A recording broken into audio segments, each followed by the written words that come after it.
It's Jay Rush coming from y'all on the ride home. Come a little bit early than I usually come, man. Today was my off day, so I just picked up a little extra hours, whatever, whatnot. So it's all good, man. So what I want to talk to y'all about today is the importance of having purpose and vision over your life. So I'm kind of just piggybacking what we talked about yesterday, man, and just going a little more in depth with the concept of having that purpose and vision over your life and understanding why it's so powerful to have a purpose and a vision for your life. And just to get right into it, man, it's 5 questions that control your life. 5 questions. It's really that simple. 5 questions to change the course of your life. And so again, just to get right into it, the number 1 question is, who are you? Do you know? I mean, I know who I am. It took me a while to get to this point. So don't think that, if you don't know that you're somewhat behind the curve or anything like that. It takes some people 50 years to find out who they are and discover their purpose, man. Dude, the Colonel, KFC Sanders, man, I think he was 60 or 70 when he started KFC. So, worked his whole life before that. Some people find it a lot earlier, man. So, I don't want you to feel some kind of way if you don't really know who you are. But the importance of understanding who you are is because if you don't stand for something, you will fall for anything. And if you don't know who you are, you can be very naive and people can tell you who you are. And if someone else can tell you who you are, then someone else can tell you how you should conduct your life. So again, I ask, do you know who you are? Stand for something or you'll fall for anything. And so, I don't want to beat a dead horse, but question number 2 would then turn to, where do you come from? And what's the significance of that question? Is it a place? Like, shout out Buchanan, Michigan, Bucktown, baby. That's where I'm from, the Bad Boys. 0405, y'all know who y'all are representing. But the question is it a place? Is it a mindset? Is it thinking? Where are you coming from? Where do you come from? Who do you come from? All of those questions are important because they're going to propel you to your destiny. And here's the importance of that thinking of where do you come from, and it's not just a place. And as even well, if you do come from a certain place, it doesn't matter because situations like the roads that grew from concrete. There are people that come from poor neighborhoods that grow up to be great people, and there are people that come from poor neighborhoods that grow up to be nothing. They don't ever change. They don't ever grow as an individual. Ain't nothing wrong with that. That's you know what, it is something wrong with that. You need to grow as a person, but that's not the point I'm trying to make. And then there are people who come from silver spoon in their mouth who continue the legacy, which is what they're supposed to do, or they expand on a legacy. Or there are people who come from the silver spoon and they are just flip their life completely upside down despite having every possible opportunity at every turn and every bend in the road to be successful. Somehow they still manage to mess it up. So it's not always just a place, but it's a thinking that you need to grasp onto, because where you're coming from habitually, your nature, your characteristics is going to also determine your purpose and your vision. For example, I'm not going to get off into a tangent about this specific topic. I'm just going to use it as an example. But it's the thinking that we come from monkeys. So why is that so significant as to your purpose and vision over life? Because a monkey is disposable. Like, especially the people in positions of power, like, there's no value placed on the life of a monkey or any other thing that they say we come from or anything like that. Salamanders, lizards, whatever. Loch Ness monsters, all this other stuff. So if there's no value over your life, if there's no value over your beginnings, if you don't mean anything, why should you aspire to be anything? And that's powerful thinking. And if you think that's coincidence and they don't have, one thing doesn't have anything to do with another, then maybe you need to reevaluate, and crack a history book, a non-Western history book. and understand um, the implications and the subconscious effects that type of thinking has, to think that your life doesn't matter, so you shouldn't have any aspirations. That right there should be enough to wake you up and open your eyes to what that thinking really is. So the question is, where do you come from? Where you come from is your source. It's where you get your power. It's where you get your strength. You know, you can think whatever you want to think. I'm gonna tell you what my thinking is. Where I come from another place. I come from God. So he put me here to do something and to be something. And I found that out, and I'm doing it now. I'm chasing it. So, I'm chasing to get back to that place. So I have a purpose over my life. So you got to understand where you come from and where your thinking is coming from as well. The number 3 question is why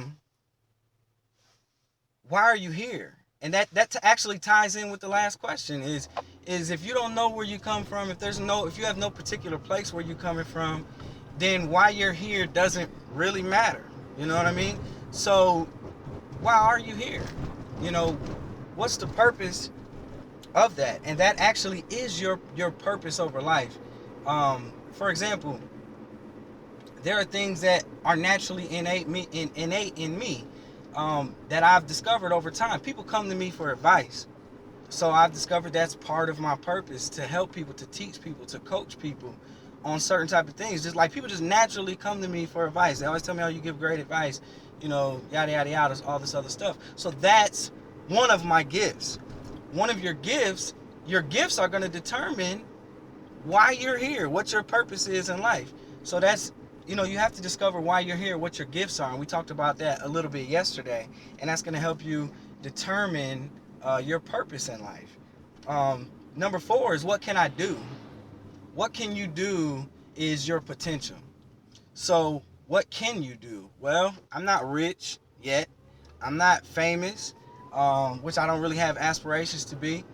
So I don't really have a platform to get out to the masses, my purpose, which is to help people discover, operate, and cultivate their gifts and their purpose in their life. So what can I do? Well, I have a cell phone, I have access to Facebook, and there's over 2,000 friends on my Facebook.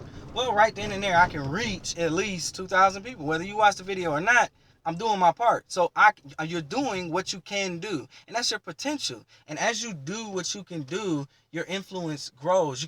Don't spend so much time focusing on things that you can't do. Like, I can't control if my boss doesn't like me and he doesn't give me the opportunity to, to shine or whatever it is, that I used to make excuses for in my life for why I wasn't where I should have been at that point in my life. The reality of it is, I didn't work on me. And so, then I spent the time to work on me, and you got to understand that working on you is the greatest project you'll ever take on, because it's a never-ending project, because you'll never be perfect. So you can always improve. It doesn't really get any better than that for somebody who has aspirations to build and be great, because there's always room for improvement, man. Even Mike Jordan will tell you, greatest basketball player to ever grace the court, man. He'll tell you there's things that he could have worked on to get better. He didn't shoot 100%. So, you know what I mean? You got to understand, what can you do and grow on that and build on that and operate on that, man. And that's really going to help you. And then question number 5 is, where are you going? If you don't know where you're going, man, like, you might as well give up now. Like, if you just were to set out, and I'm in Niles, Michigan, and if I were to say that from Niles, Michigan, I'm trying to get to Los Angeles, California, but I don't have a map, and I ain't never been there, and I'm driving myself, ain't no telling where I'm gonna end up, because I don't have any direction over my life. Like, sure, over a period of time, I may be able to find my way out there, just wandering out west, but I'm sure it'll take me a whole lot longer than if I were to punch it into my GPS and have specific directions as to my destination. Keyword, destination. Like, you really have to understand what your destination is, because if you don't understand what your destination is, again, you might as well just give up. You might as well just stop your travels now, because you're not going to get there. You know, if you just push a boat out to sea and it ain't got no captain, it ain't got no crew, it's going to hit something and it's going to sink. 100 times out of 100 times, because there ain't no direction.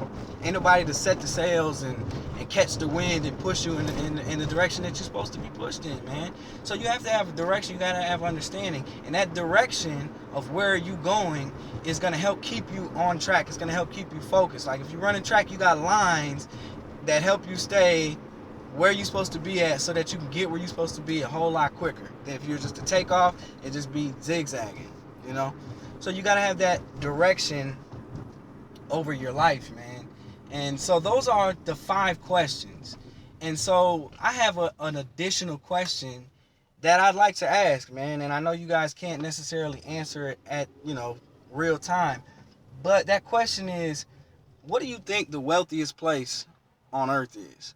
And I really want you to, if you got to pause this video and think about it, man. Is it the ocean? Is it, is it the diamond mines? Is it the oil fields? I mean, where is the wealthiest place on earth? Is it the banks? Is it gold mines? Where's the wealthiest place on earth, man? I want you to really think about that. And then I'm going to tell you where the wealthiest place on earth is. The wealthiest place on earth has nothing to do with money, power, finances, the illusion of financial stability, or any of that. It has nothing to do with natural resources, the ability to obtain natural resources, or anything like that. The wealthiest place on earth is the cemetery. What is you talking about? The cemetery? Why is that the wealthiest place on earth? I'm glad you asked. The cemetery is the wealthiest place on earth because in it, there are books that were never written. There's music that's never been played. There's products that were never produced. There's ideas that have never been expressed. There's services that were never provided. There's poetry that was never spoken. There were visions that were never planned out. Man, there's businesses that were never created, inventions that were never developed because they stayed in somebody's mind and they were buried with these individuals. Don't go to the grave rich. Don't do it. You can't take nothing with you to the other side. You have to die empty, man. You have to empty yourself. Like, I'll give you an example. An orange has seeds in it. And this may sound off topic at first, but I'm going to bring it around. An orange has seeds in it. No matter how hard you try, if you plant those seeds, you're not going to get an apple tree. You're not going to get grapes. You're not going to get nothing else. You're not going to get a maple tree. You're not going to get acorns. You're going to get oranges 100% of the time. But if you don't plant those orange seeds, then the life of that orange did not serve its purpose. See, everything has a purpose, and it's to serve something or someone else. And so those oranges are to put out to fill other people, to plant other seeds in other people, to go and produce more of its like kind. So what I'm trying to say is, if you just throw that orange away, or even if you eat the orange and throw the seeds away, you've wasted it. Like you've sent it to the grave full. You didn't empty it. You're just like that orange. Like, you need to be emptied to have a fulfilled life. So don't go to the grave full, man. You got to empty yourself. Like, if God put a gift inside of you, he put it inside of you. He didn't give it to you. He put it inside of you. That gift doesn't belong to you. That gift belongs to all of us. That orange doesn't belong to itself. That orange belongs to the individual that it was designed to nourish. Who are you nourishing in your life, man? Who are you feeding? Who are you planting seeds in? What fields are you planting seeds in? Are you producing more oranges? That's what you got to ask yourself, man. You really got to understand, man. You have so much potential inside of you. That orange has so much potential inside of it to do great things, but if it's just sitting on the shelf or it just gets thrown away or if it rots, then it's doing no good, man. Like, you have so much potential inside of you. How many people out there watching me right now feel like they haven't lived up to their potential? How many people out there right now feel like they're a failure? You're only a failure if you don't produce more seeds. So that's my rant for the day. On the ride home, man, go out there and produce more seeds. Have a blessed day.